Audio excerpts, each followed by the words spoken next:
একটি আয়াতের আমি মোটামুটি করলাম যতটুকু আলোকপাত, আর একটু অল্প সময়ের মধ্যে আরেকটু আলোকপাত করব। সূরা বাকারার দুটো আয়াত তেলাওয়াত করেছিলাম, এবার তার দ্বিতীয় আয়াত, ইয়া আইয়ুহাল্লাযীনা আমানুস্তাঈনু বিস-সাবরি ওয়াস-সালাহ। কথা আমার বুঝতে পারছেন তো? হ্যাঁ না বলেন।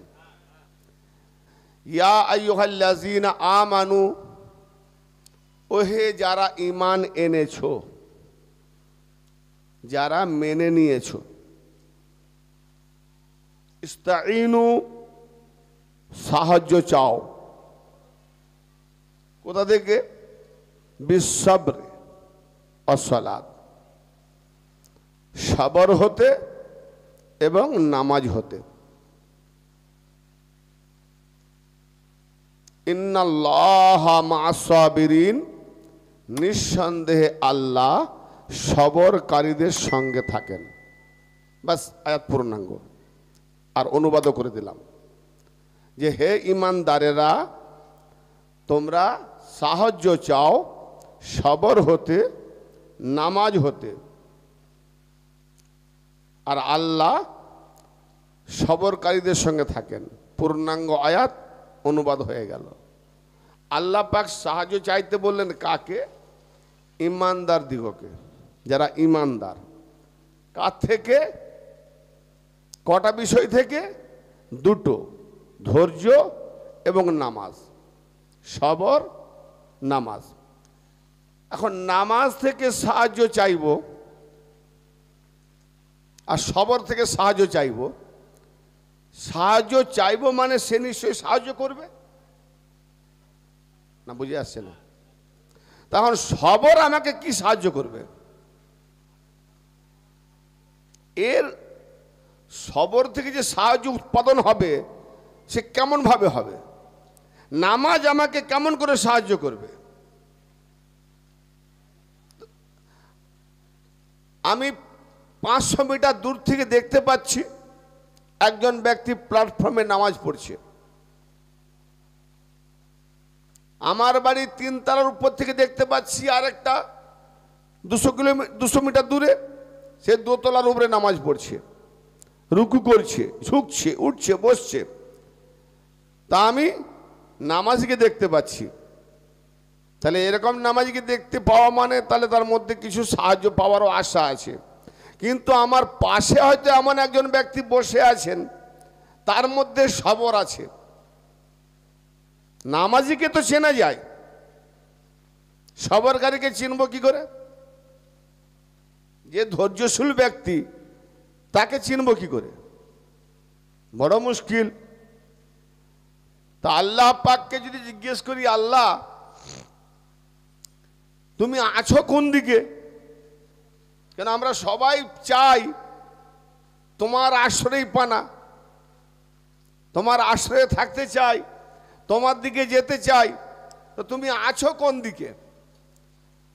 তা আল্লাহ উত্তর কি দেবে? উত্তর আছে না নেই?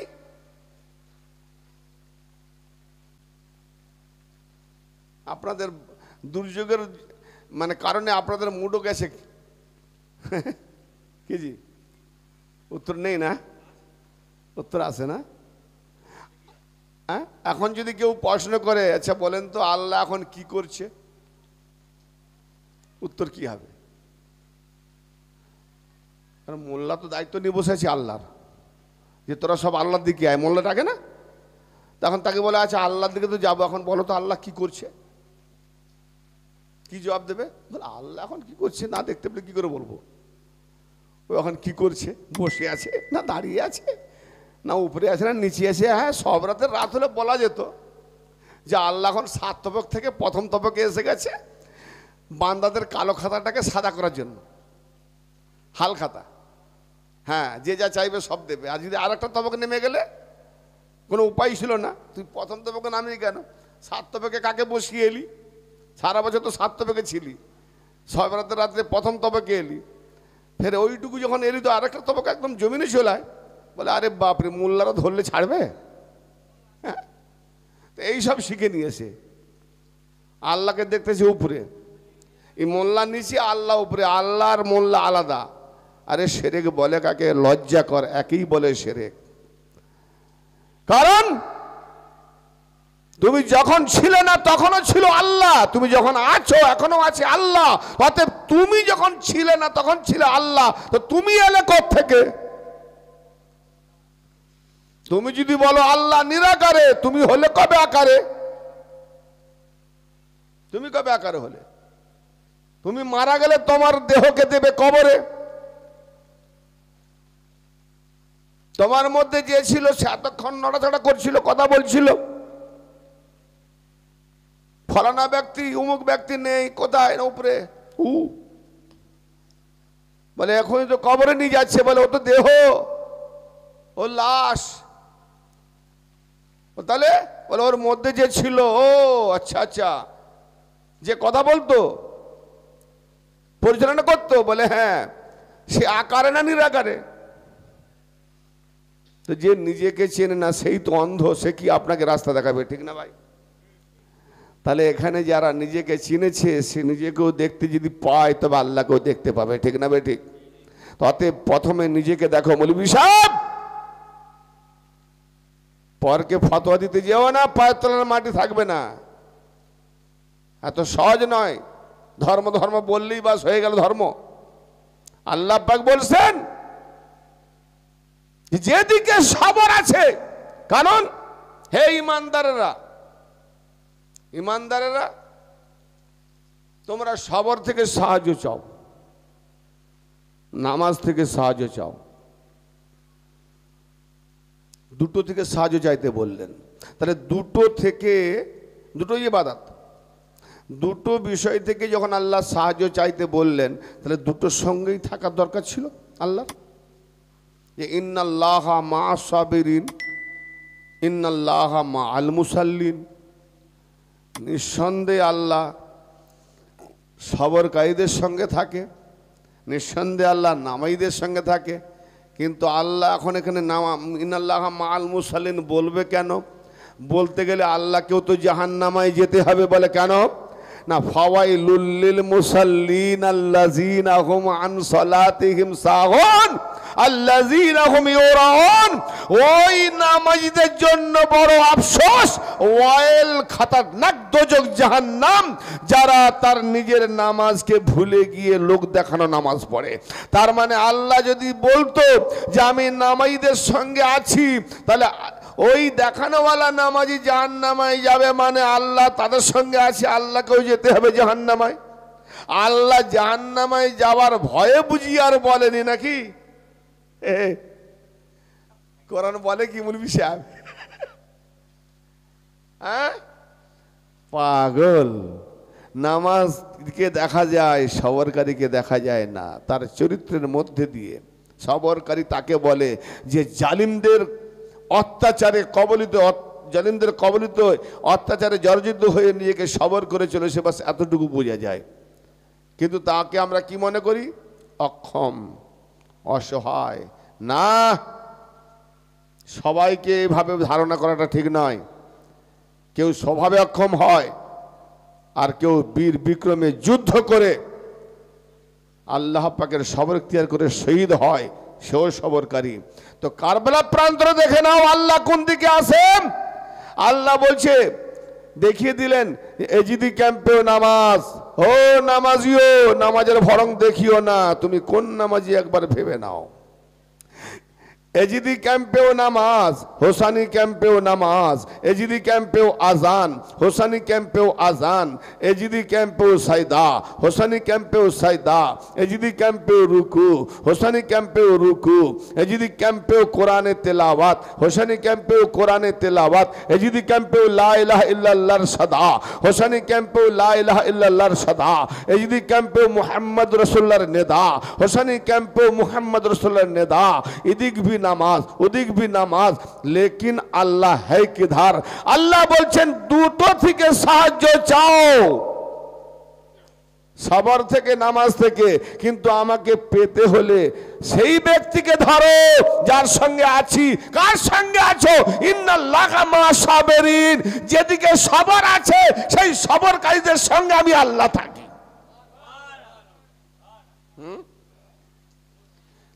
তো সবরকারী নামাজি, তো সবরকারীরা কি নামাজি নয়?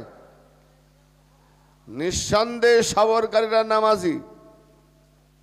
আচ্ছা ভাইজান, একটা কথা বলি, আমি একটা হাদিস তেলাওয়াত করেছি। হাদিসটা সর্বপ্রথম এর আগে জানতাম না, আজকেই আমার নজরে পড়ল। মুসলিম শরীফের হাদিস। এই হাদিসটা হচ্ছে, আমি মুনি সাহেবদের খোঁজার জন্য একটু হাওয়ালাগুলো আগে দিয়ে দিই। মেন কিছু হাওয়ালা নিয়েছি, নাহলে আরও অনেক হাওয়ালা রয়েছে, লিখতে লিখতে আমার খাতা ভর্তি হয়ে যাবে হাওয়ালা যা আছে। এই হাদিস পাকটি আছে সহি মুসলিম কিতাবুল বার ওয়া সালাত ওয়াল আদাব, বাবে তাহরিমি জুলম,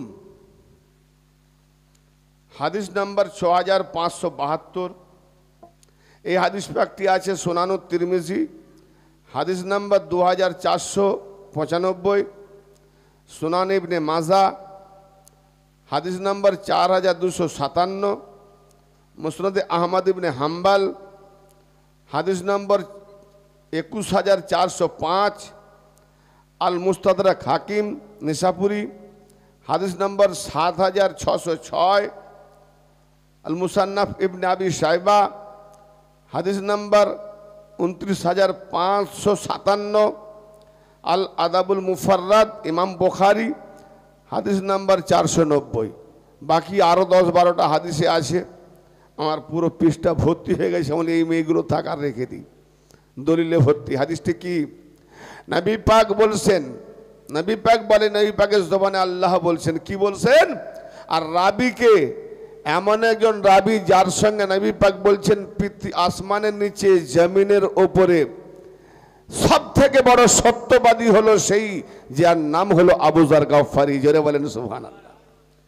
এখানে একটা আমি চিন্তা করেছিলাম যে ইয়া রাসূলুল্লাহ, আপনি আবু যার গাফফারিকে জমিনের উপরে সব থেকে বড় সত্যবাদী বললেন, তাহলে কি আবু যারের থেকেও বড় সত্যবাদী নেই? হ্যাঁ, তার মওলা আলী কি ছোট? হ্যাঁ, তাহলে আবু যারকে সব থেকে সত্যবাদী বড় বললেন কেন?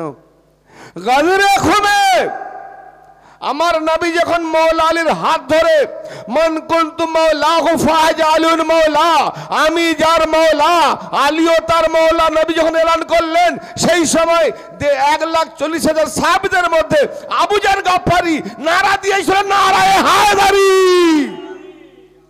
হায় হায় হায়। তারপরে দেখা দেখি সবাই বলল যে সত্যিকার সত্যবাদীর নারা আজকে আবু যার গাফফারি দিয়েছে। নবী এতে বলছেন জমিনের উপরে সব থেকে বড় সত্যবাদী আবু যার গাফফারি। কারণ সত্যের উপরে, এর নাম হলো সত্যের উপরে যে জয়ধ্বনি দেয় সে সত্যবাদী। হ্যাঁ, আর আপনারা তো যেমন এমন শুনছেন সব মিথ্যাবাদী, কোনো জয়ধ্বনি নেই, তাই না? সত্যবাদী বললে ভালো লাগে না, মিথ্যাবাদী বললে একটু আপনাদের মুখে হাসি পাই, তাই না? কিছু বুঝতে পারছেন বাবজি না? দুর্যোগে একবারে আমরা ওইদিকে মন দিচ্ছি, টিপটিপ হচ্ছে।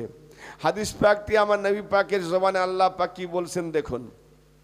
হাদিসটি অনেক বড়, মূলত আমি যে বিষয়টা নিয়ে বলবো সেটা আলাদা, নামাজের উপরে যাবে, নামাজের উপরে। আর আজকে আমি আউলিয়ার সাথে সাথে, কারণ নামাজি না হলে কোনো ব্যক্তি ওলি হতে পারে না। তবে হ্যাঁ, আপনার নামাজ দেখাবা আলাদা নামাজ। আমি একটা প্রশ্ন করতে চাই, হয়তো এটা আবার বলবেন কাল সকালে, কি আপনাদের নামাজ আলাদা, আমাদের নামাজ আলাদা? আরে আপনারা তো সাধারণত দেখছেন কে বুকে হাত দেয়, কে নাভির উপরে হাত দেয়, কে নাভির নিচে দেয়, কে হাত ঝুলিয়ে করে, কি গো, 2 হাত খুলে।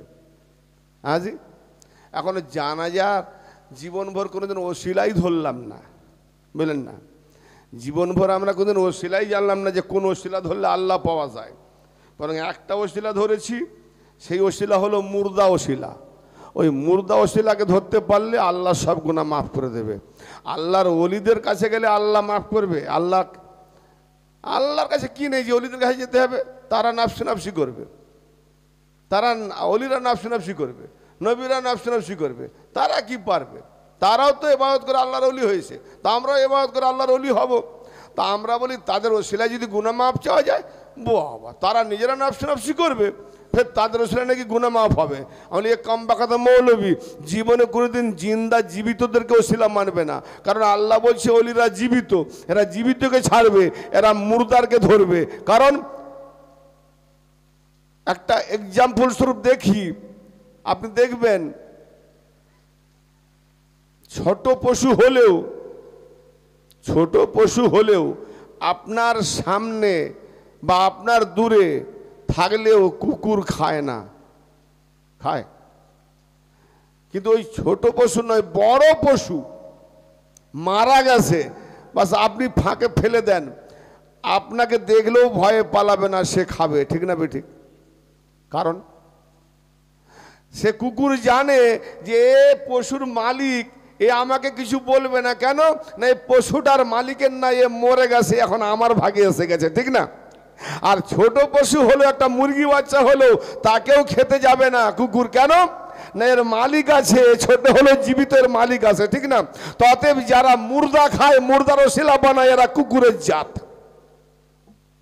উদাহরণটা বড্ড গায়ে লাগে না? এসব যদি আমি প্রমাণ দিয়ে আপনাকে কোরআন হাদিসের থিওরিতে না বোঝাতে পারি, তো জীবনে স্টেজে উঠবো না। এটা চ্যালেঞ্জ থাকলো আমার। ব্রাদার মিল্লাত, আল্লাহর নবী হাদিস পাকটিতে কি বলেছেন, আগে এটা আমি আপনার কাছে তুলে ধরি। আন আবি যাররিন রাদিয়াল্লাহু তাআলা আনহু আনিন নবী সাল্লাল্লাহু তাআলা আলাইহি ওয়া আলিহি ওয়াসাল্লাম ফীমা রাওয়া আনিল্লাহি তাবারাকা ওয়া তাআলা আন্নাহু ক্বাল ইয়া ইবাদি কুল্লুকুম দাল্লুন ইল্লা মান হাদাইতুহু ফাস্তাহদুনি আহদিকুম। হযরত আবু যার রাদিয়াল্লাহু তাআলা আনহু হতে বর্ণিত, নবী করিম সাল্লাল্লাহু তাআলা আলাইহি ওয়া সাল্লাম হতে আমরা পেয়েছি, আল্লাহ পাক ইরশাদ করছেন, কি বলছেন, যে হে আমার বান্দারা, ইয়া ইবাদি, হে আমার বান্দারা, তার বান্দাদেরকে সম্বোধন করে বলছেন, হে আমার বান্দারা, হে আমার বান্দাগণ, কুল্লুকুম দাল্লুন, তোমরা সবাই গুমরাহ তথা পথভ্রষ্ট। তোমরা সবাই গুমরাহ বা পথভ্রষ্ট। ইল্লা মান হাদাইতুহু, আমি যাকে হেদায়েত করি সে ছাড়া। তাহলে আল্লাহ যাকে হেদায়েত করে সে ব্যতীত সবাই পথভ্রষ্ট, গুমরাহ। ফাস্তাহদুনি আহদিকুম, সুতরাং তোমরা আমার কাছে হেদায়েত চাও, তোমরা আমার কাছে হেদায়েত চাও, আমি তোমাদেরকে হেদায়েত করব তথা পথ দেখাবো। জোরে বলেন। আচ্ছা, আল্লাহ সত্যবাদী না মিথ্যাবাদী? ঠিক? হ্যাঁ ভাই আমার, একদম রাইট কথা। সত্যবাদী আল্লাহ।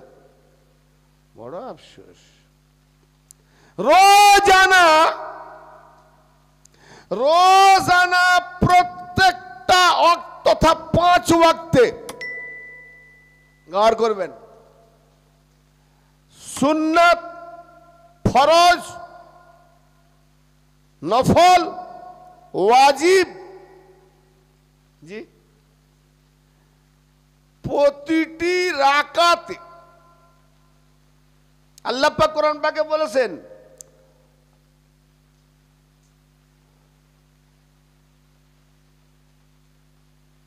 যে আমি তোমাদেরকে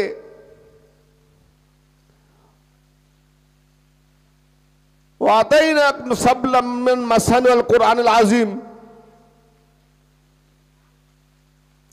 আমি দিয়েছি হে নবী আপনাকে বারবার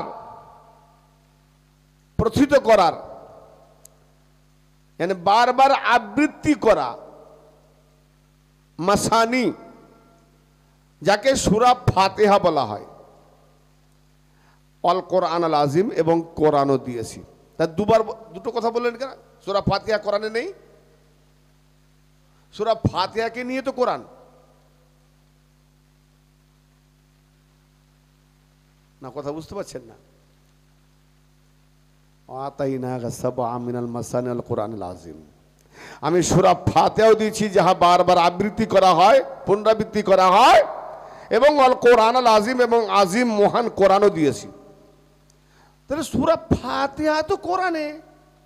যে সূরা ফাতিহা মক্কাতেও নাজিল হয়েছে এবং মদিনাতেও নাজিল হয়েছে। কারণ সূরা ফাতিহা দু জায়গায় নাজিল হওয়ার কারণ, মদিনাবাসীরা যেন সূরা ফাতিহা থেকে বঞ্চিত না হয়ে যায়। সূরা ফাতিহার যে ফজিলত, মক্কাওয়ালারা বলে বসে যে সূরা ফাতিহার যে এত ওজন, সেটা আমাদের মক্কা ভূমিতে নাজিল হয়েছে, তোমাদের মদিনাতে হয়নি।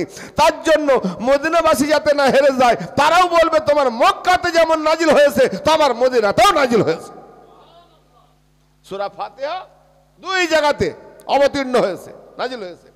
তাহলে সূরা ফাতিহা আছে কোথায়? আজকে আমরা যে উসমান গনির কোরআনটা পড়ি, পরপর যে সূরা সাজানো, বাক্য সাজানো, তাহলে সর্বপ্রথম কোরআন খুললেই আমরা পেয়ে যাব কি? সূরা ফাতিহা। ফাতিহা মানে খুলে দেওয়া, শুরু। ফাতিহা মানে, এই সূরা ফাতিহার অনেক নাম, 10টা, তার মধ্যে একটা মূল নাম হচ্ছে উম্মুল কোরআন, কোরআনের জননী। জি, কোরআনের জননী, তার মানে কোরআন পয়দা করনে वाला। জোরে বলেন, বড় গুরুত্বপূর্ণ কথা। এইসব পুরনো কথা নাকি না নতুন হচ্ছে? বলুন, পুরনো তো, ঠিক বলে যাচ্ছি তো। এগুলো বলিনি তো আগে, নতুন করে একটু দিয়ে যায়, ভালো করে নেন, বৃষ্টির ব্যাপার তো। শুনতে পাচ্ছেন না? ঘুমোচ্ছেন? ও বাবজি, শুনছেন না? ঘুমোচ্ছেন না? ভালো লাগছে না? সূরা ফাতিহা আর কোরআন বরাবর ওজন। জোরে বলেন, সূরা ফাতিহা আর কোরআন। হে নবী, আপনাকে সূরা ফাতিহা দিয়েছি এবং কোরআনও দিয়েছি, আজিম কোরআন। তাহলে আজিম কোরআনের যতটা ওজন, সূরা ফাতিহাও তাকে বরাবর করে সেই ওজন করলেন। এই জন্যে আপনি কোরআন হতে কোন সূরা পড়বেন, নামাজের মধ্যে কোন আয়াত পড়বেন, সেটা আপনার মধ্যে লিপিবদ্ধ থাকবে, সেটা আপনি নিজে ঠিক করবেন। কিন্তু আপনার নিজের মতে যে আমি সূরা ফাতিহা পড়বো না অন্য কোন সূরা পড়বো, সে হবে না। কারণ আল্লাহ পাকের তরফ থেকে একবারে নির্ণয় করে দেওয়া হয়েছে, তুমি যেই নামাজই পড়ো, তুমি যে কোনো সূরা পড়ো, কিন্তু সূরা ফাতিহা তোমাকে আগে পড়তেই হবে। ঠিক না? তাহলে সূরা ফাতিহাকে লাজিম করে দিয়েছে। এখন আপনারা বললেন হাদিসটা শুনে যে আল্লাহ সত্যবাদী। সূরা তাওবাতে ইরশাদ হচ্ছে, আল্লাহ পাক বলছেন 119 নম্বর আয়াতে, ইয়া আইয়ুহাল্লাযীনা আমানুত্তাকুল্লাহ, ওহে যারা ঈমান এনেছো, আল্লাহকে ভয় করো। কেন? তুমি তো ঈমানদার বলছো, ঈমানদার মানে মেনে নিয়েছি, তো যাকে মেনে নিয়েছি আবার ভয় করতে বলে কেন? তার মানে কিছু আছে, তুমি মানলে হবে না, মানার মতো মানতে হবে। আবার কি মানার আছে? কোনো মা সাদিকিন, অর্থাৎ তোমরা সত্যবাদীদের সঙ্গী হয়ে যাও। তো সত্যবাদীদের সঙ্গী না হলেই ভয় আছে, বিপদ আছে না? তাহলে সত্যবাদীদের সঙ্গী হতে বলেছে। মৌলভী সাহেব, প্রশ্ন আমার থাকলো, সত্যবাদীদের সঙ্গী তো হবে, আগে তুমি আল্লাহকে সত্যবাদী প্রমাণ করো। আয় হায় হায়, কি জি বলবো না, ছেড়ে দেবো? আরে হাদিসটা বললাম, কতগুলো হাদিস থেকে শুনেছেন তো, ওই হাদিসটার উপরে আমার চলবে আজ সূরা ফাতিহার কিছুটা। জি, তাহলে এখন আমরা আল্লাহকে বেশক জানি আল্লাহ সত্যবাদী, কিন্তু মোল্লাদের আচরণে দেখতে পাচ্ছি আল্লাহ মিথ্যেবাদী। হ্যাঁ, প্রমাণ দিচ্ছি। কি বললেন আল্লাহ পাক? নবী পাকের জবানে কি বললেন? মুসলিম শরীফ, ইবনে মাজা, তিরমিজি, মুসনাদ আহমদ ইবনে হাম্বল, মুস্তাদরাক আলা শাইখাইন, মুসান্নাফ ইবনে আবি শাইবা, আরো কটা হাদিস বললাম, বলেছি না? এতগুলো হাদিস থেকে আমি দলিল দিলাম। আল্লাহ কি বলছেন? কুল্লুকুম দাল্লুন, তোমরা প্রত্যেকেই গুমরাহ, পথভ্রষ্ট। আমি যাকে হেদায়েত করি, ইল্লা মান হাদাইতুহু, যাকে আমি আল্লাহ হেদায়েত করি সে ছাড়া। তাহলে আল্লাহ হেদায়েত করবে কিভাবে? না, আল্লাহ বলছে ফাস্তাহদুনি আহদিকুম, অতএব তোমরা আমার কাছে হেদায়েত চাও, তবে আমি তোমাদের হেদায়েত করব। তাহলে হেদায়েত চাইলে আল্লাহ হেদায়েত করবে, তখন আর গুমরা থাকছে না। কথা বলছেন ভালো করে? হেদায়েত যদি আল্লাহকে চাই তবে আল্লাহ হেদায়েত করবে, আর না চাইলে করবে না, গুমরা। তা আমরা নামাজে গিয়ে সূরা ফাতিহা তো লাজিম করে দিয়েছে, ওয়ালাকাদ আতাইনাকা সাবআম মিনাল মাসানি ওয়াল কুরআনিল আযীম। হ্যাঁ, যে অবশ্যই হে রাসূল আপনাকে বারবার আবৃত্তি করা মাসানি সূরা ফাতিহা দেওয়া হয়েছে এবং আজিম কোরআন দেওয়া হয়েছে। তো আজিম কোরআন পরে পড়বো, আগে তো সূরা ফাতিহা। কি বলছি গিয়ে আল্লাহ পাকের কাছে? একটু আগে বললাম যে নামাজ থেকে সাহায্য চাও, কি গো? তো নামাজে গিয়ে বলছি ইয়াকা না'বুদু ওয়া ইয়াকা নাস্তাঈন, আমরা আল্লাহ, আমরা আপনারই ইবাদত করি আর আমরা আপনারই সাহায্য চাই। তাহলে বোঝা গেল নামাজ থেকে সাহায্য চাওয়ার উদ্দেশ্য আল্লাহর কাছে সাহায্য চাইতে হবে। হ্যাঁ, এবার আল্লাহ পাক কি বলছেন? আমাকে শুধু একটাই, যে নামাজের গরম দেখানো ওলিদের দরবার ছাড়া, আহলে বাইত ছাড়া কতটা নামাজ পারফেক্ট তুমি নিজেই জানো। নামাজটা কেন, যার নামাজ নাই তার দিন নাই কেন বলা হলো? নামাজ ছাড়া কেন গতি নেই, এ কথা কেন বলা হলো? আর সলাত ইমাদুদ্দিন, নামাজ হলো ইসলামের খুঁটি, মুদন। মান আকামা সলাতা ফাকাদ আকামাদ্দিন ওয়া মান তারাকা সলাতা ফাকাদ হাদামাদ্দিন। যে ব্যক্তি নামাজ কায়েম করলো সে যেন ইসলামের দিনকে খাড়া করলো, খুঁটিকে দাঁড় করালো। আর যে ব্যক্তি নামাজ ছেড়ে দিল সে দিনের মদনটাকে ধসিয়ে দিল, ভেঙে দিল, গড়িয়ে দিল। তো বলি, তুমি তো টুপি জুব্বা হুব্বা পরে অনেক বড় নামাজি দেখালে, ও নামাজি ভাই, তুমি ইসলামকে রাখলে? ইসলাম তো রাখা দূরে কথা, তুমি আল্লাহকে তো মিথ্যাবাদী বানাচ্ছ, আল্লাহর সঙ্গেও ধোঁকাবাজি করছো। নামাজে গিয়ে প্রমাণ নিয়ে নেন, কান খুলে শুনুন।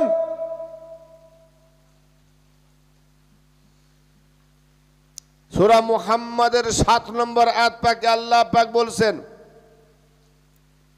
ইয়া আইয়ুহাল্লাযীনা আমানু, ওহে যারা ঈমান এনেছো, ইন তানসুরুল্লাহ, যদি তোমরা আল্লাহকে সাহায্য করো, ইয়ানসুরুকুম, আমি আল্লাহ তোমাদের সাহায্য করব। শুধু তাই নয়, ওয়া ইউসাব্বিত আকদামাকুম, তোমাদের কদম সমূহকে সাবিত রাখবো, অর্থাৎ সুদৃঢ় রাখবো, প্রতিষ্ঠিত রাখবো, হিলতে দেবো না। দায়িত্ব কে নিয়েছে? গুমরাহ হব না আমরা, গুমরাহতে আমাদের কদম যাবে না, গুমরাহ পথের দিকে আমাদের পা যাবে না, আমাদের পদ চলবে না। এর দায়িত্ব আল্লাহ নিয়েছে। শর্ত কি? না, যদি আল্লাহকে সাহায্য করো। বলি আদমের বেটা, ঝগড়া ফাসাদ লাগিও না, কপাল ফাটা। কোরআন বলছি, আয়াত রাওয়ায়াত নয়। হাদিস বললে বলবে সব জাল বলে গেছে। কোরআনের আয়াতকে জাল বলো? টুপি থাকবে মাথায়, বেটা কোরআন জাল, জুতো উঠবে, মাথার টুপিও মারতে মারতে খুলে দেবে, ঠিক না বেটি? হ্যাঁ, কোরআন জাল। শোনেন, আল্লাহ পাক বলছেন, যদি তোমরা আমাকে সাহায্য করো আমিও তোমাদের সাহায্য করব। শুধু সাহায্য করব না, ওয়াইসাব্বিত আকদামাকুম, তোমাদের কদমকে গুমরাহ রাস্তায় যেতে দেবো না, একদম দৃঢ় রাখবো, প্রতিষ্ঠিত রাখবো, সাবিত রাখবো। তাহলে আমাদের কদম গুমরাহ পথে যাবে না। আল্লাহ পাক দায়িত্ব নিয়েছেন সাবেদা রাখবেন শর্ত, আল্লাহকে সাহায্য করতে হবে। কি দিয়ে করব? আল্লাহর কি অভাব? আল্লাহ কি আমার কাছে আসে না আমি তার কাছে যেতে পারবো? ফের সাহায্য করব কি করে? মোল্লাকে জিজ্ঞেস করো না, মোল্লা নাকি ঠিকাই নিয়েছে। রোজানা 5 ওয়াক্ত আল্লাহু আকবার, আল্লাহ বড়, আল্লাহ মহান। কোথায় রে আল্লাহ? কোথায় আল্লাহ? হাঁ কাটলে আজান শুনলেই ব্যাস চলে গেলাম। আল্লাহ আছে কোথায়? আল্লাহ কি? আল্লাহ বলে কাকে? আরে ওলি আল্লাহ, আগে ওলিকে ধরো তবে আল্লাহকে চিনবে। কেন? আল্লাহতে যেতে গেলে গেট হলো ওলি, আল্লাহতে পৌঁছাতে হলে গেট হলো ওলি। অতএব আল্লাহ বলছেন আমাকে যদি সাহায্য করো আমিও তোমাদের সাহায্য করব। আগে নামাজি, মৌলবী, মুফতি, মুহাদ্দিস, হাজি, গাজী, কাজী, বাটপাজি যত আছে একটাবার আমাকে বুঝিয়ে দাও যে আল্লাহকে তুমি কিভাবে সাহায্য করবে। আর আল্লাহকে যদি সাহায্য না করতে পারো তাহলে ইয়াকা নাস্তাঈন, আল্লাহ আমরা আপনারই ইবাদত করি, আপনারই সাহায্য চাইছি। অতএব আল্লাহ বলছে তুই আগে আমাকে সাহায্য কর তবে আমার কাছে সাহায্য চাইবি। আমি শর্ত দিয়েছি আগে আগে আল্লাহকে সাহায্য কর তবে আল্লাহ সাহায্য পরে করবে। তাহলে তুমি যখন সাহায্য করলে না, জানলে না আল্লাহকে কেমন সাহায্য করতে হবে, শিখলে না, বুঝলে না, দেখা দেখি গিয়ে ঠুকে দিলে, জুব্বা পড়লে ধরলে, মোল্লা বললো ইয়াকা নাবুদু ওয়া ইয়াকা নাস্তাঈন, তোমারই ইবাদত করি, তোমার কাছে সাহায্য চাই। আল্লাহ বলছে তোকে সাহায্য করবো কেন? কেন করব? আমি তো আগে বলেছি আগে আমাকে সাহায্য কর, আল্লাহকে আগে সাহায্য কর, তাহলে সাহায্য চাইলে পাবো। ঠিক না বেঠিক? কেউ যদি বলে ভাই যে আপনি আমাকে কি বলে, আমি আমার বাইকটা খারাপ,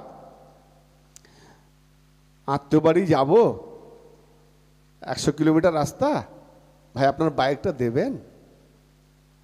বলে ভাই বাইকটা দিতে পারি কিন্তু আমি আপনার বাড়িতে গিয়ে দিয়ে আসতে পারবো না, আমি আসবো কিসে আবার? বাইক নিতে গেলে আপনাকে আমার বাড়িতে আসতে হবে। শর্ত কি? তাহলে বাইক দেবে, উদাহরণ সাপেক্ষ বাইক দেবে, শর্ত আমার বাড়িতে আসতে হবে। তা আমি বারবার বলছি বাইক দেবে? হ্যাঁ ভাই দেবো, তুমি যদি আসো দেবো, তুমি যদি আসো দেবো। তো আমি গেলাম না, আল্লাহ তুমি হে ভাই বাইক দাও, বাইক দাও, বাইক পাবো। তো আল্লাহর সঙ্গে ধোঁকা হচ্ছে না? আল্লাহ বলছে আগে আমাকে সাহায্য করো তবে আমি সাহায্য তোমাকে করব। তো এখন বান্দা আল্লাহকে সাহায্য করতেই জানলো না, আর নামাজে গিয়ে মাথা ঠুকছে, বলছে আল্লাহ আমাকে সাহায্য করো, আপনার কাছে সাহায্য চাইছি। এখন সর্বপ্রথম তাহলে নামাজে সাহায্য, ইস্তাঈনু বিস-সাবরি ওয়াস-সালাহ, হে ঈমানদারেরা সবর থেকে এবং নামাজ থেকে সাহায্য চাও, আদেশ। নামাজ থেকে সাহায্য চাওয়া শিখলাম না, সাধারণত তো সবর তো বড় কঠিন, সবর তো আরো বড় কঠিন। কেউ গালি দিলেও সবর করতে হবে, এ বড় কেউ মারলেও সবর করতে হবে কারণবশত। তো নামাজ থেকে সাহায্য আমরা চেয়েও সাহায্য পাইনি, কেন? আমরা আল্লাহকে সাহায্য করতে জানি না।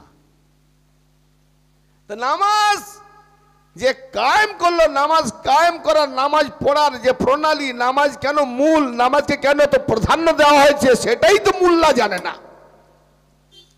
এই জন্যেই যে নামাজ হলো প্রথম সোপান আল্লাহর দরবারে, আল্লাহর দরবারে হাজরান দেওয়ার প্রথম প্রণালী। অর্থাৎ স্কুলে ক্লাসরুমে যে যার ক্লাসরুমে যে যার সাবজেক্টের শিক্ষা দীক্ষা লাভ করবে, সেই স্কুলে ক্লাস চালু হওয়ার পূর্বেই প্রথম প্রণালী হলো প্রার্থনা। ঠিক না বেঠিক? ভাই ভাই প্রাইমারি হাই স্কুল পড়েছেন না? হ্যাঁ, প্রার্থনা, জনগণ মন অধুনায়ক, হ্যাঁ যাও না, মাদ্রাসা দোয়া আছে। তাহলে প্রথম প্রার্থনা যদি নামাজ হয়, প্রথম প্রার্থনা যদি নামাজ হয়, তো সেই নামাজ এতটা গুরুত্বপূর্ণ। প্রার্থনা যেমন সারা ভারতকে নিয়ে শিক্ষা দেওয়া হচ্ছে, সেই নামাজটা এতটা গুরুত্বপূর্ণ যে তুমি যদি আমাকে সাহায্য করো তবে আমি সাহায্য করব, কিন্তু আমাদের দর্শন আমরা সাহায্য করব কি করে? যেখানে কোরআন প্রশ্ন করে দিয়েছে, মোল্লা উত্তর না দিতে পারলেও আল্লাহ নবী বলছেন কোরআন আর আহলে বাইত দিয়ে গেছি। অতএব কোরআনকে শিখতে জানতে বুঝতে গেলে কোরআনের যিনি ওস্তাদ মাস্টার আলী মৌলা আলী আহলে বাইত তাদের দরবারে যেতে হবে, তবে কোরআন জানবে। তো তাদের দরবারে গিয়ে দেখি কোরআন উত্তর কি দিচ্ছে।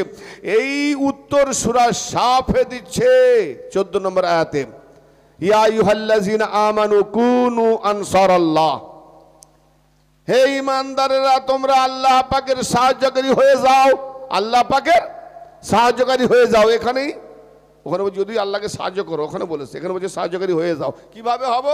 কামা ক্বালা ঈসা ইবনু মারইয়াম লিল হাওয়ারিয়িনা মান আনসার ইলাল্লাহ ক্বালাল হাওয়ারিয়ুনা আনসারুল্লাহ। যেভাবে ঈসা ইবনে মারইয়াম, ঈসা রুহুল আলাইহিস সালাম তার হাওয়ারি উম্মত দিগকে বলেছিলেন যে তোমরা আছো কেউ আল্লাহর ওয়াস্তে, আমি ঈসা, আমাকে সাহায্য করবে। আল্লাহ ছাড়া গায়রুল্লাহর কাছে সাহায্য চাওয়া। যারা বলে আল্লাহ ছাড়া কোনো গায়রুল্লাহ, মানে অলিউল্লাহর দরবারে, অলিদের দরবারে, খাজা বাবার দরবারে সাহায্য করো, কি বলে? গায়রুল্লাহ। অলিরা আল্লাহ নয়, গায়রুল্লাহ মানে আল্লাহ ছাড়া। শিরক, শিরক। এই শিরকের ফতোয়া দিতে গিয়ে কোথায় গিয়ে পড়ছে দেখছেন? ঈসা নবী যাকে আল্লাহ কালমাতুল্লাহ রুহুল্লাহ ঈসা রুহুল্লাহ করে পাঠালেন, সে বলছে তার উম্মত দিগকে, হাওয়ারি দিগকে, ক্বালাল হাওয়ারিয়ুনা মান আনসার ইলাল্লাহ, তোমাদের মধ্যে কে আছো যে আমি ঈসা, আমাকে আল্লাহর ওয়াস্তে সাহায্য করবে? ক্বালাল হাওয়ারিয়ুনা নাহনু আনসারুল্লাহ, হাওয়ারিরা বলল যে আমরা আল্লাহকে সাহায্য করলাম। বড় আচ্ছা, ঈসা নবী আল্লাহর পাঠানো নবী, আল্লাহর কাছে সাহায্য না চেয়ে চাইলো কার কাছে? আরে ভাই জবাব দেবেন তো না, এটা তার উম্মতের কাছে। তা তার উম্মতেরা আল্লাহ না গায়রুল্লাহ? এই মুল্লারা বলে আল্লাহ ছাড়া কোনো ওলিউল্লাহর দরবারে সাহায্য চাওয়া চলবে না, শিরক। এর মাথায় মেরেছে শয়তান পেরেক, মাথা হয়ে গেছে কেরেক, তাই এদের ফেল হয়েছে ইমানের বেরেক। এই পিছনে মুক্তাদি সব খালে গিয়ে পড়বে। হ্যাঁ, ঈসা নবী তার উম্মতের কাছে সাহায্য চাইছে, তা আল্লাহকে ছেড়ে সে তার উম্মতের কাছে কেন সাহায্য চাইবে? বলি আল্লাহ তুমি নবী বানাবার লোক পাও না, তোমাকে ছেড়ে তার উম্মতের কাছে সাহায্য চাইছে। মুল্লা বুঝতে পারেনি না আল্লাহ বুঝতে পারেনি, এরা আল্লাহকে মূর্খ বানাচ্ছে, মুল্লা বড় পণ্ডিত হয়ে গেছে, ঠিক না? হায় হায় হায় হায় হায়, হ্যাঁ কোরআন শিখে নিয়েছে। ও ভাইজান, বাস একটুখানি দর্শন ভালো করে বোঝেন। আপনার বাড়িতে কোনো ভিখারি যদি এসে বলে আল্লাহর ওয়াস্তে আছো, আল্লাহর ওয়াস্তে কেউ আমাকে সাহায্য করো, তো সাহায্য আপনি কাকে করবেন? আল্লাহর ওয়াস্তে সেই ভিখারিকে করবেন না আল্লাহকে করবেন? জোরে বলেন। আর ঈসা নবীর উম্মতরা কি বলেছিল? ক্বালাল হাওয়ারিয়ুনা নাহনু আনসারুল্লাহ, আমরা আল্লাহকে সাহায্য করলাম। তারা কাকে করলো? তাহলে সাহায্য চাইলেন ঈসা, আর তার উম্মতরা সাহায্য করলো কাকে? আল্লাহকে। কি সাংঘাতিক কোরআন! কি ভাষা! হ্যাঁ বলেন বলেন বলেন। আমরা ভিখারিকে সাহায্য করব, আল্লাহর ওয়াস্তে চাইছে ভিখারি, কিন্তু আমরা ভিখারিকে করবো না আল্লাহকে করবো? বলে ভিখারিকে। আর ঈসা নবী বলেন আল্লাহর রাস্তে আমাকে কে সাহায্য করবে? তার উম্মতরা বললো আল্লাহকে আমরা সাহায্য করলাম। এখন এ কীরকম হলো? ঈসা নবী কি ওখানে বলেছে আরে আমি তো চাইলাম সাহায্য, তোমরা আল্লাহকে করলে? তার মানে এই উম্মতে মোহাম্মদী নাসারা ইহুদিদের দালাল, খেতে পায় না, দোকান সাজিয়ে রেখেছে, শুধু মোল্লাগিরি করতেছে। আরে ঈসা নবীর উম্মতেরা বুঝতে পেরেছে যে ঈসা নবীকে সাহায্য করা মানে, আল্লাহর ওলিদেরকে সাহায্য করা মানে তাদের পথে, তাদের আলোচনা, তাদের জিকির, তাদের তাবলীগ, তাদের যে যেখানে যেটা দরকার, বাস আল্লাহর প্রিয় ভাজন নবী ওলিদের সাহায্য করা মানেই আল্লাহকে সাহায্য করা। তো আজকে হযরত কি নাম জি যার স্মরণে হচ্ছে বদুর রহমান চিশতি মাদ্দাজুল আলীর যে জিকির আজগার স্মরণাপন্ন, আজকে এনার যে জিকির আজগার করছি, এনার সাহায্য করণে যে আমরা করছি, এটা আমরা আল্লাহ পাকের করছি। জোরে বলে হ্যাঁ, আল্লাহ পাকের করছি। তা আল্লাহ পাক বলছেন যদি তুমি আমায় সাহায্য করো আমি তোমায় সাহায্য করব। তাহলে যারা আল্লাহকে সাহায্য করতে জানে না, আহলে বায়াতের চর্চা করে না, আহলে বায়াতকে সাহায্য করে না, আহলে বায়াতের প্রচার করে না, পাঞ্জেতনের নসিহত করে না, পাঞ্জেতনের ফজিলত গায় না, আহলে বায়াতের ফজিলত করে না, তারা আল্লাহ পাকের সাহায্য করে না। আর আল্লাহ পাকের যখন সাহায্য করে না, তারা নামাজে যতই বলুক সাহায্য আল্লাহ চাই, আল্লাহ বলে তুই যখন আমার সাহায্য করিসনি আমিও তোর সাহায্য করব না, তাহলে নামাজ দিলি যাবে কোথায়? না ফাওয়াইলুল লিল মুসাল্লিন আল্লাযিনা হুম আন সালাতিহিম সাহুন। ওই নামাজীদের জন্য বড় নিচলা, খারাপি, দুর্গন্ধময় এবং তপ্ত ওয়াইল দোজখ রেখেছি, ওরা জাহান্নামে যাবে। নামাজি যারা আল্লাহকে সাহায্য ছেড়ে, আল্লাহকে সাহায্য করা ছেড়ে নামাজি এরা জাহান্নামের নামাজি। কোরআন প্রমাণ দিচ্ছে। আসুন ইহদিনাস সিরাতাল মুস্তাকিম, বাস দুটো আয়াত বলে আমার টপিক শেষ। ইহদিনাস সিরাতাল মুস্তাকিম সূরা ফাতিহা থেকে নিচ্ছি না, আগে এটা যে অজানা কেউ তো নেই। আয় আল্লাহ আমাদিওকে সিরাতে মুস্তাকিমে হেদায়েত করো। একটু আগে কি বললাম? কুল্লুকুম দাল্লুন, তোমরা সবাই গুমরাহ। আল্লাহ বললেন না তোমরা সবাই গুমরাহ, হ্যাঁ, ইল্লা মান হাদাইতুহু, আমি যাকে হেদায়েত করি সে ছাড়া। অতএব আমি কাকে হেদায়েত করি? ফাস্তাহদুনি আহদিকুম, সুতরাং তোমরা আমার কাছে হেদায়েত চাও, আমি তোমাদের হেদায়েত করব। তা আমরা তো রোজানা 5 ওয়াক্ত নামাজে 48 রাকাত, কি করাকাত? ফজরের করাকাত 4, জোহরের 16, 4 12, আসরের 8, কত হলো? 16 8 24, আচ্ছা, মাগরিবের 7 হলো কত? 7 17 48 হলো তো। তাহলে 48 রাকাতে 96টা সিজদা, হ্যাঁ? তো 48 রাকাতে তুমি 48 বার বলছো রোজানা, কি বলছো? ইহদিনাস সিরাতাল মুস্তাকিম। যখন জামাতেও পড়ো, ইমাম সাহেব যখন বলে সূরা ফাতিহা মাগরিবের সাথে ফজরে জোরে, মুক্তাদিরা বলে আমিন, কবুল করো। কি জি? সারা জীবন আমিন, কিন্তু হয় না কবুল। কেন?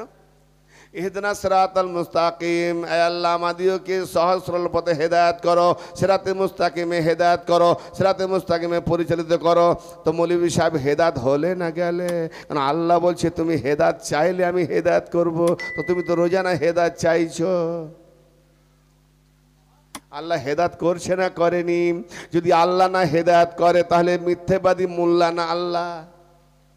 কারণ হেদায়েতের একটাই রাস্তা সিরাত আল্লাহ, আল্লাহ পাকের হেদায়েত কার দ্বারাই করবে সেটা ভালো করে শোনো। সিরাতে মুস্তাকিমটাই তুমি জানো না। শয়তান তোমাকে গ্রেফতার করে নিয়েছে। আরে শয়তানের থেকে বড় নামাজি নাই, সেও নামাজি, তোমাকেও বানাবে নামাজি, কিন্তু তুমি ভাবছো আমি খুব বড় নামাজি, ইবাদত করছি। না না না, শয়তান তোমাকে প্রলোভন, তোমাকে শোভনীয় করে দেখাচ্ছে যে তুমি নামাজি, কিন্তু প্রকৃতপক্ষে তুমি শয়তান নামাজি। কিরকম? قال ربي بما غويتني سورة الهجر قال ربي بما غويتني لأزينن لهم في الأرض ولأغوينهم أجمعين إلا عبادك منهم المخلصين। শয়তান বলল, হে আল্লাহ, হে প্রভু, যার কারণে যার জন্য আমাকে তুমি শয়তান বানিয়েছো, আমি গুমরাহ হয়ে গেছি, যার কারণে আমাকে গুমরাহ করেছো, আমিও পৃথিবীতে বা জমিনের উপরে আমার সৌন্দর্য দেখাবো। কি সৌন্দর্য? না বেশভূষা সৌন্দর্য, নামাজ রোজা ছদ্মবেশী সব দেখাবো। আমার সৌন্দর্য, আমার জিনাত দেখিয়ে এজমাকে গুমরাহ করবো। আজমাইন আজমাইন, তাদের সবাইকে গুমরাহ করব, ইল্লা ইবাদাকা মিনহুমুল মুখলাসিন, বাস তোমার কিছু খালেস বান্দাগণ, তাদের ব্যতীত খালেস বান্দাগণদের আমি গুমরাহ করতে পারবো না। যারা তোমার খালেস বান্দা, মুখলিস বান্দা, সেই সব বান্দাগণ ছাড়া সবাইকে গুমরাহ করব। তার মানে মোল্লা, মৌলবি, হাফেজ, কারি, মুফতি, মুহাদ্দিস, নামাজি, হাজি, গাজি কাউকে ছাড়বে না, সবাইকে গুমরাহ করবে। কিন্তু খালেস বান্দা কারা? না, আল্লাহ যাদেরকে নির্বাচিত করে নিয়েছে, আল্লাহ যাদেরকে মনোনীত করে নিয়েছে, আল্লাহ যাদেরকে পাক রেখেছে, আল্লাহ যাদেরকে নিজের দপ্তরের মধ্যে রয়েছে, তার মধ্যে বিশেষ করে হয়ে যাচ্ছে পাক পাঞ্জেতান। জোরে বলেন সুবহানাল্লাহ। আমার নবী বলছেন যে আমি দুটো জিনিস ছেড়ে যাচ্ছি, কোরআন আর আমার আহলে বায়ত। এই দুটোকে যে ধরে থাকবে তারা কোনোদিন গোমরাহ হবে না। তার মানে দুটো মানেই মাসুম। কোরআনের যেমন কোনো খুঁট নাই, দোষ নাই, আহলে বায়তের মধ্যেও কোনো খুঁট নাই, দোষ নাই। জোরে বলেন সুবহানাল্লাহ। অতএব আহলে বায়ত হলো মাসুম। আহলে বায়তকে আল্লাহ নির্বাচিত করে নিয়েছে, আহলে বায়তকে আল্লাহ মনোনীত করে নিয়েছে, পাঞ্জেতানকে মনোনীত করে নিয়েছে। কিন্তু মোল্লারা নামাজে দরুদ শরীফ পড়ে বাইরে এসে ভুলে যায়, তা পাঞ্জেতানি জানে না, আবার আহলে বায়ত বলে কাকে জানে না। ও ভাইজান, আল্লাহ পাক কি বল? আল্লাহ পাক বলছেন, শোন রে শয়তান, তুই যে আমার মুখলিস বান্দাদের গুমরাহ করতে পারবি না, তাদের কাছে যেতে পারবি না, তো ভালো করে শোন, বাকি তুই সবকে গুমরাহ কর, আমার দেখার দরকার নাই। শয়তান বলছে, ইল্লা ইবাদাকা মিনহুমুল মুখলাসিন, তোমার খালেস বান্দাগণ ছাড়া সবাইকে গুমরাহ করব। আল্লাহ বলছে, ক্বাল হাযা সিরাতুন আলাইয়া মুস্তাকিম। আরে ওই যে আমার মুখলিস বান্দা, ওরাই হলো আমার দিকে আসার জন্য সিরাতে মুস্তাকিম। নামাজিও, আল্লাহর কাছে যেতে গেলে কোন কামেল ওলি হলো সিরাতে মুস্তাকিম, নামাজ থেকে বেরিয়েছে, তুমি ওলিও মানো না, আহলে বায়তও মানো না, অথবা আল্লাহকে ধোঁকা দিয়ে বেড়াচ্ছ, ঠিক না বেটি? সিরাতাল্লাযীনা আনআমতা আলাইহিম, আয় আল্লাহ তাদের পথে চালাও যাদের উপরে তোমার নেয়ামত, যাদের উপরে তোমার নেয়ামত, অনুগ্রহ, পুরস্কার। তাহলে সেটাই হলো, তাহলে আল্লাহর দিকে যাওয়ার পথ হলো নেয়ামত প্রাপ্ত। নেয়ামত কি? নেয়ামত বলে কাকে? যখন গদরে খুমে নবী পাক কে আল্লাহ বললেন, পৌঁছে দাও আমার বেলায়াতকে, যদি না পৌঁছাও তো আমার রিসালাত পৌঁছানোই হলো না। তার মানে আল্লাহ পাক আদম থেকে নিয়ে নবী মুহাম্মদ পর্যন্ত, নবী মুহাম্মদ পর্যন্ত যত রসুল নবী পাঠিয়েছেন, পায়গাম পাঠিয়েছেন, সব বেকার। কা আল্লাহ বলছে, ফামা বাল্লাগতা রিসালাত, যদি আপনি না পৌঁছে দেন, না করে দেখান, তো আমার রেসালাত পৌঁছানোই হলো না, আমার পায়গাম। হ্যাঁ, কেন? তার আগে তো নামাজ, রোজা, হজ, যাকাত সব পৌঁছে দিয়েছে। কি এমন জিনিস না পৌঁছালে সব বেকার? তাহলে একটা মানুষকে কিছু একটা বড় ধরনের কোনো কাজ শিখতে গেলে তাকে আগে গোলামি করতে হয়, চাকরিগিরি করতে হয়, তারপর একটা যন্ত্র কিনতে হয়, তারপরে আস্তে আস্তে ট্রেনিং নিতে হয়, এত কিছু করে করে তবে একটা হাই মিস্ত্রি হয়, ঠিক না? তাহলে আমার নবী সর্বপ্রথম, সমস্ত নবীদের নবী হাই পাওয়ার, সব ছোট বড় সব নবী এসছেন, এত পয়গাম পৌঁছে দিয়েছেন, নবীদরা পৌঁছে দিয়েছেন, কলেমা, নামাজ, রোজা, হজ, যাকাত সব হয়ে গেছে, হজ করে ফিরে যাচ্ছে। তারপরে বলছে আল ইয়াউমা, তারপরে বলছে ইয়া আইয়ুহার রাসূলু বাল্লিগ মা উনজিলা ইলাইকা মির রাব্বিক ওয়া ইল্লাম তাফআল ফামা বাল্লাগতা রিসালাতা। হে নবী, যদি আপনি না পৌঁছে দেন, আপনি আল্লাহ পাকের তরফ থেকে আপনার দিকে জাহান নাজিল করা হয়েছে, জাহান নাজিল করা হয়েছে। কি নাজিল করা হয়েছে? আল্লাহ দেখাবেন না, নবী দেখাবেন, নাম ধরেননি আল্লাহ, জাহান নাজিল করা হয়েছে। কি হয়েছে একটু পরে জানা যাবে। পৌঁছে দেন, যদি না পৌঁছান তো আমার পায়গাম, আমার খবর, আমার ডিগ্রি, আমার লেটার, আমার যা কিছু পাঠানো দরকার ছিল সে কিছু পাঠানোই হলো না, পৌঁছানোই হলো না। সুবহানাল্লাহ। মুক্তাসার এর উপরে এখন ওয়াজ করতে গেলে ঘন্টা ঘন্টা কেটে যাবে। আল্লাহর নবী তখন কি করলেন? পৌঁছাতেই হবে, যাই কিছু ঘটুক। মওলা আলাইহিস সালামের হাতকে ধরে তখন বললেন, তোমরা কি আল্লাহকে মওলা বলে জানো? বলে বেশক। আন্তা মৌলানা ফানসুনাল কবিল কাফিরিন। আমরা দোয়া করি, হে আল্লাহ তুমি আমাদের মৌলানা, তুমি আমাদের মাদাদগার, সাহায্যকারী, কাফেরদের থেকে আমাদের রক্ষা করো, তাই না? তা আল্লাহ মৌলানা দুরূদ শরীফ পড়লাম না, আল্লাহুম্মা সাল্লি আলা মৌলানা মুহাম্মদ, মুহাম্মদও মৌলা। আর নবী পাক বললেন আল্লাহ তোমাদের মৌলা, আমি আল্লাহ আমার মৌলা, আমি তোমাদের মৌলা, আমি যার মৌলা এ আলীও তার মৌলা, এ আলীও তার মৌলা। তারপরে নবী দোয়া করলেন, এ আল্লাহ পৌঁছে দিয়েছি আমি আপনার দায়িত্ব, বাস আমার দোয়ায় কি আল্লাহুম্মা ওয়ালি মানো ওয়ালাহু আদে মানাদাহু। আল্লাহ যে আলীর বন্ধু হবে তুমি তাকে বন্ধু করে নাও, যে আলীর দুশ্মন হবে তুমি তাকে দুশ্মন করে নাও। এখানে বোঝা গেল যত বড় মোল্লা মৌলবী মুফতি হোক, যে আলীর বন্ধু হবে সে আলীকে 4 নম্বরে রাখবে না, ঠিক না বেটে? যে আলীর বন্ধু আলীকে যদি 4 নম্বরে রাখো তাহলে আল্লাহও 4 নম্বরে, নবী মুহাম্মদও 4 নম্বরে। কেন নবী বলছেন আমি যার মাওলা আলী তার মাওলা, আলী 4 নম্বরে, মুহাম্মদও 4 নম্বরে। হ্যালো, হ্যাঁ, কম বাগান মৌলবী রোজই এবার হচ্ছে নামাজ পড়ছো ঢুকছো আর সেরাতে মুস্তাকিম ছেড়ে দিয়েছো, আল্লাহকে ধোকা দেওয়া ছাড়নি। ওসব আল্লাহ বলছে আল্লাহ যেন মিরা ওনারা লোককে শুধু দেখিয়ে থাকে নামাজি, ও লোক দেখানো নামাজি, ওই নামাজে যাবেন না, জাহান্নামের দরজা খোলা আছে। নামাজ বলে কাকে বেটা সেটাই যেন নামাজ শিখিয়ে দেবো ইনশাআল্লাহ। ইন্না আতানাকাল কাউসার ফাসাল্লি লিরাব্বিকা ওয়ানহার। হে নবী নিঃসন্দেহে আপনাকে কাউসার আতা করেছি, অতএব রবের ওয়াস্তে নামাজ করো। তাহলে আগে নবী আল্লাহ দিয়েছে কাউসার, তারপরে দিয়েছে নামাজ। কাউসার কবে পাবো? বলে মরে যাওয়ার পরে। নামাজ বলে পেয়ে গেছি, আবে আগেরটা পরে, পরেরটা আগে। হ্যাঁ, যে কাউসার পেয়ে গেছে সে নামাজ পেয়েছে, তো মোল্লা বোঝাও কাউসার বলো কাকে? কাউসার যদি না জানতে পারো তো তুমি নামাজও জানো না, খালি ওঠা বসা ঠোকাটাই বোঝো, আর কিচ্ছু বোঝো না। হ্যাঁ, তাহলে কি বোঝা গেল? আল্লাহ পাক বললেন আল ইয়াউমা, আল্লাহ পাকের দিন তামাম করলেন, আল ইয়াউমা, আল্লাহ পাকের দিন হুজ্জত দলিল এখানে সমাপ্ত করলেন। গাদিরে খুমে আল ইয়াউমা আকমালতু লাকুম দীনাকুম ওয়া আতমামতু আলাইকুম নি'মাতি ওয়া রাদিতু লাকুমুল ইসলাম দীনা।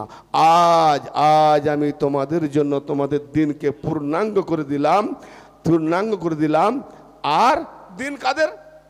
আজ আমি তোমাদের জন্য তোমাদের দিনকে পূর্ণ করে দিলাম। ওয়া আতমামতু আলাইকুম, এবং তোমাদের উপরে আমার নিয়ামতকে তামাম করে দিলাম। নি'মাতি, আমার নিয়ামত। তাহলে আলী মান কুনতু মাওলা, আমি যার মাওলা, আলী তার মাওলা। তাহলে আল্লাহর নিয়ামত কে? আল্লাহর নিয়ামত কে? নবী আর আলী। কেন আমি যার মাওলা আলী তার মাওলা। তাহলে যারা নবীকে মাওলা বলে মানবে তারা আলীকেও মাওলা বলে মানবে। তাহলে আল্লাহর নিয়ামত হলো নবী আর আলী, জোরে বলেন। তাহলে আল্লাহর নিয়ামত নবী আর আলী। ওয়া আতমামতু আলাইকুম নি'মাতি ওয়া রাদিতু লাকুমুল ইসলাম দীনা। নবী শুধু মানলে হবে না, মুসলমান থাকবে। আলীকে মানলে মুমিন হবে। আলীকে যে না মানবে লানাতুল্লাহ, আর আলীকে যে মানবে রাদিয়াল্লাহ। আজ আমি তাদের দিন ইসলামে রাজি হয়ে গেলাম। ইয়ানা আলীওয়ালা ওলির রাস্তায় যারা আছে তারা রাদিয়াল্লাহ, আলীওয়ালা ওলি যারা ছেড়েছে তারা লানাতুল্লাহ। হতই নামাজ পড়ুক তারা শয়তানি আজাজিরের মতো নামাজি। এই নামাজ থেকে একটা কথা বলি ভাই, সূরা কাউসার নাজিল হয়েছে মক্কাতে, যখন ওনার দুটো সাহেবজাদা ইন্তেকাল করেন পরপর। কিন্তু নবী পাক মেরাজে গেছিলেন 52 বছর বয়সে। কত মেরাজ থেকে কত ওয়াক্ত নামাজ আনলেন? 50 জায়গায় 5। আচ্ছা, মেরাজের আগে নামাজ এলো না যে কাউসার যখন দিয়েছি তার ওয়াস্তে নামাজ পড়ো? তাহলে আল্লাহ নামাজ দিয়েছে, না হলে বলবে কেন? তাহলে কোরআনে যে নামাজ, সে নামাজটা দেখাও মৌলবী, মেরাজের আগে এসছে। আর মেরাজ থেকে যে নামাজ নিয়ে এসছে এখন বলছো এই যে নামাজটা মসজিদে বলে এটা মেরাজ থেকে আনিত নামাজ, তার আগে যে কোরআনের নামাজ এসে গেছে সেই নামাজটা গেল কোথা? তাহলে ইমুল্লাহ কোরআনের নামাজ ছেড়ে দিয়েছে। তাহলে আল্লাহর নামাজ ছেড়ে আর আল্লাহর কাছে ইবাদত করলে কবুল হবে? আসলে নামাজটাই বোঝে না, মেরাজও বোঝে না। নামাজ মেরাজ থেকে নেছে। আরে মেরাজ হয়েছে কবে? নবী পাকের জন্য মেরাজ ওই এক রাতের জন্য থাকে। মেরাজ মানে বুলন্দি, উচ্চাঙ্গ, সোপানে পৌঁছানো, তার নিকটে পৌঁছানো। তো নবী যে কোনো মুহূর্তে মেরাজ করতেন। জোরে বলেন সুবহানাল্লাহ। আল্লাহ যেন আমাদের প্রত্যেককে হাকিকতে আল্লাহ পাকের সিরাত মুস্তাকিমে চলার পথে এবং মঞ্জিল পথে পৌঁছে দেওয়ার জন্য আমরা যেন কামেল অলিদের সহবতে থেকে যেন আমরা ইমান আমল আকীদা যেন পূর্ণাঙ্গ আমল করতে পারি এবং আমাদের সমস্ত রকমের গোমরাহি ফিরকা থেকে যেন আল্লাহ পাক আমাদের হেফাজত করেন। আমিন। ওয়া আখিরু দাওয়ানা আলহামদুলিল্লাহি রাব্বিল আলামিন।